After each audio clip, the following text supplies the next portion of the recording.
রাত গভীর, চারিদিকে অদ্ভুত নিস্তব্ধতা। ঘরের কোণে বসে আমি বাবার পুরনো চেয়ারে হাত বুলাচ্ছি।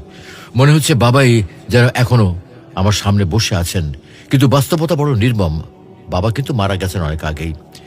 যে মানুষটা আমাকে প্রথমে হাঁটতে শিখিয়েছিল, আজ আমি তার স্মৃতির ভারে বসে আছি।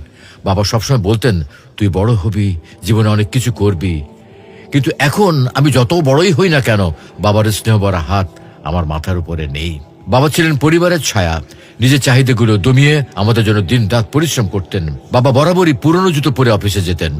রাতে ক্ষুধার কথা লুকিয়ে বলতেন, আমি খেয়েছি, তুই খেয়ে নে বাবা। এমন মানুষ কিভাবে চলে যায় চিরতরে? আজ বাবার কবরের পাশে বসে মনে হলো, আমরা কত কিছু বাবাকে বলার সুযোগ হারিয়ে ফেলি।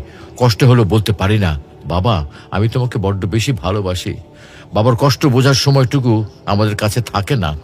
আর যখন বোঝার চেষ্টা করি, তখন বাবা আর থাকে না। বাবা হাতছাড়া হয়। এখন বুঝি, বাবা শুধু একজন মানুষ নয়, তিনি ছিলেন আমাদের জীবনটাকে সুন্দর করে তোলার জন্য প্রেরণা। আজ আমি হয়তো সফল, কিন্তু বাবার সেই গর্বিত মুখটা আর কখনো দেখতে পাবো না। বাবা জীবিত থাকতেই তার মূল্য বোঝা জরুরি। তাকে ভালোবাসার কথা জানানো, তার কষ্ট ভাগ করে নেওয়া, এগুলো আর পরে কখনো করা যায় না। যাদের বাবা এখনো আছেন তাদের বলি, বাবাকে আগলে রাখো, কারণ একবার তিনি চলে গেলে সেই শূন্যতা জীবন আর কখনো পূরণ হবে না।